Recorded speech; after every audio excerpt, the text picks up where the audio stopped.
Welcome, patrons. I've talked a lot about magic and mages, but I think it's about time to talk about the one force designed to counteract all of that. So let's talk about the Templars. The southern ones, at least. Those that are part of the Tevinter Imperium work a bit differently, and that's just a whole nother topic. History. The Templars didn't start out as they are now. What would become the order we know was formed in around -100 Ancient, with the goal of protecting the people from the tyranny of magic. This group then began to get a bad reputation across Thedas, as their goal to protect both mages and the average person began to cross powerful organizations. At this point, you're probably wondering what this group was called, but it seems that the true name is sort of unknown. While Thedas in modern times would call this group the Inquisition, there are other reports that its real name was actually the Seekers of Truth. As time went on, the larger portion of this group began to worship the Maker in Andraste. So, after the founding of the Chantry, the Inquisition and the Chantry began to work together and eventually signed the Navaran Accord. This would divide the Inquisition into two forces, the Seekers of Truth and the Templar Order, and both would serve the Chantry to help defend Thedas from magic, and protect mages from themselves.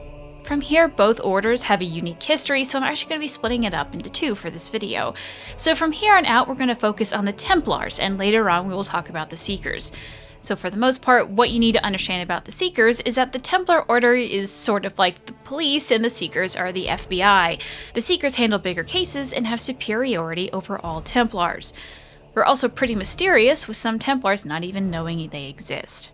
So then the Templars and the newly formed Circle of Magi joined forces to create the Circle, places where mages could live and learn in peace, protected from themselves and the outside world. Now, how well this went depends on your interpretation of the mages, but while in modern Thedas the Templars are feared by the mages, they were once partners in this. As of right now, to most common people in Thedas, Templars are considered the protectors of the land, fighting a holy fight against the evils of magic. Abilities. While joining the Templar Order might make you want a name, a real Templar has abilities that the average person does not, and gains these by the use of lyrium. So, in truth, the exact abilities have actually changed over time, and game mechanics also seem to forget that those with Templar abilities must take lyrium, but that's just another story. In essence, Templars are able to nullify magic. It's explained that this works by reinforcing reality, and that when a mage calls upon the Fade to change the world, they find the world unable to be changed. Apart from nullifying magic, this ability can also be used to attack both mages and non-mages alike in varying ways. In-game, this usually takes the form of an enemy taking spirit damage or various stunning effects. This power can also be channeled through objects, like weapons, which cause them to glow, or even their own bodies. Many circles have doors that only Templars can open by channeling this power. Another ability includes becoming immune to some forms of magic. It's described that ingesting lyrium as a non-mage makes a person's body yearn to be connected to something, and the body's senses reach out for whatever that thing is, and this leaves no room for magic to manipulate the body. The downside to all of this is that Templars have to continue to take lyrium for their abilities to be effective, and ingesting lyrium is addictive and has some nasty side effects. To name only a few, older Templars will begin to lose their memory, become paranoid, unable to tell dreams from waking and past from present. New Templars will also begin to have an unfathomable hunger. If not taken at least once a week, lyrium cravings will cause tiredness, forgetfulness, cold hands, headaches, and unquestionable thirst. If a Templar wishes to end the addiction, there is a progression of paranoia and nightmares. Within 1 to 2 months, they begin to suffer from delusions, and some will even die from the strain of it all. The lyrium that Templars take is said to be stronger than that of what mages take to enhance their abilities during rituals. How the Templars take it is also a bit debated. We know that it can be drank, it is usually drank, and that what is drank is a mixture of some other things as well. But there also seems to be a kit, called filters, that Templars have that may make other ways of taking lyrium possible. It's kinda hard to tell from looking at the thing, although no other ways have been talked about. Now, there is controversy among the ranks of the Templar Order that, as the Chantry is the one to completely control the flow of legal lyrium in Thedas, that they use this as a way to control the Templars. Some even speculate that they don't actually need the lyrium to do their job, and that the Chantry just wants to leash them. But this is usually hushed up by older members and is considered improper by the Order. The Order. The best way to explain the Order would be to walk you through the normal life of a Templar. As the Templar Order is considered an honorable path, many younger sons and Thedas are dedicated to the Templar Order. Many common folk also strive to be part of the order that so many look up to.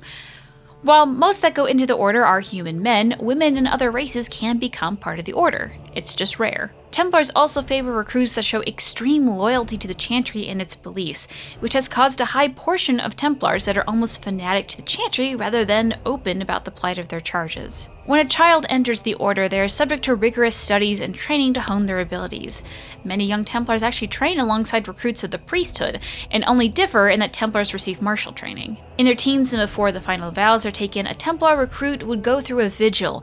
In this vigil, a young Templar would be given the first draft of lyrium. It's said that this first draft is so concentrated that it will give the Templar recruit abilities for much longer than usual. From an account of this vigil, we entered the makeshift chantry and my comrades to be were arranged as though an honor guard, the trainer waiting to receive me. I was invited to pass among them, and it seemed important that each step be my will. Any reluctance would have signaled that I was not ready. They were boisterous and encouraging, slapping hands upon my shoulders as I passed. Upon reaching the trainer, he turned to me. Before him was the box filter I had prepared. He nodded as if to ask I was ready, and I returned the gesture. His eyes were solemn as he raised a mailed hand. It was bathed in the shapeless glow of lyrium far too strong, prepared in a way I did not know. The hands of my fellows still on my shoulders gently turned from welcome to restraint, and my arms were made immobile at my sides. I felt a rising alarm, but my certainty beat it down, as it would many times in my career. The trainer pressed the glow against my chest, and in an instant all was pain and white. When next I had my senses, there was much camaraderie and rejoicing, but also knowing looks. Each day I felt a hunger deeper than I had ever known, and woe by me if it went unfed. I cannot imagine bearing it without the support of the order and my certain purpose. From here, it also seems that Templar recruits begin to receive a small pay for their work. Sometime after that, a Templar's vows are taken in front of the Grand Cleric for that region. It seems that a Templar can customize their vows to the Chantry, as some will take vows of chastity, but the ones that must be taken is a devotion to the Chantry and the divine, and to not seek wealth or acknowledgement for their deeds, as their life now belongs to the Maker. During the vow ceremony, the new Templar is given a suit of ceremonial armor, with each piece holding some religious iconography of Andraste. After the vows are taken, recruits are assigned various duties. Some are stationed in garrisons at circles to watch over the mages, while some are sent to find dangerous apostates and bring them to justice. Others are sent to watch over various chantries and their members. Some even just travel around looking for recruits. As a Templar ages and show abilities, they will be promoted. Now, for the most part, the exact hierarchy is never actually laid out, but from what we can gather, it's something like this: Knight Divine, Knight Vigilant, Knight Commander, Knight Captain, Knight Lieutenant, Templar, Templar Recruit. The main bases for each Templar order are centered around the Circle of Magi. There is where the regional leader, the Knight Commander, resides and does business. Each branch differs from one another in both their treatment of mages, numbers of Templars, and how strong they are in the region.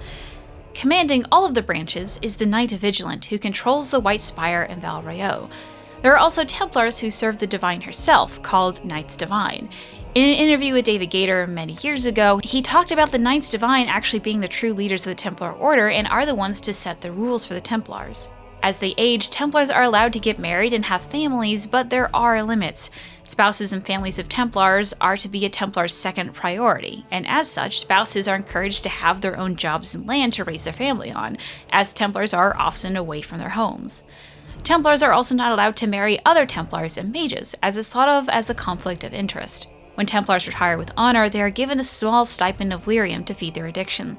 Those who are kicked out of the order do not receive this. Those who retire often take easy positions, doing as much as they can before the lyrium addiction finally takes them, or they are no longer able to do work. What the Chantry does with the Templars, who are far too gone, is unknown for the most part, and probably depends on the region. Some may go back to families, some may actually be taken care of by the Chantry, and some may even be kicked out with nowhere to go. Either way, the Templar lifestyle is harsh on a person, but keeps one's honor. And to some, this is the ideal lifestyle to get out of a mundane existence. While many cast Templars as the villains, many in the Order just want to do good, and have just been trapped in their beliefs or addiction. And that, dear patrons, is all that I could find on Templars. This is just one of those topics that has changed a lot over the years, so it's totally possible that come the next game, a lot of this is actually changed up. It's one of the biggest factions that really hasn't gotten a good time to shine and get really ironed out, which is frustrating, but that is what it is. If you still have lingering questions, proof that I'm wrong, comments about your own fan theory, feel free to tweet me at @Gildathon on Twitter or send a PM to user Gillanon on Reddit. The rest are all.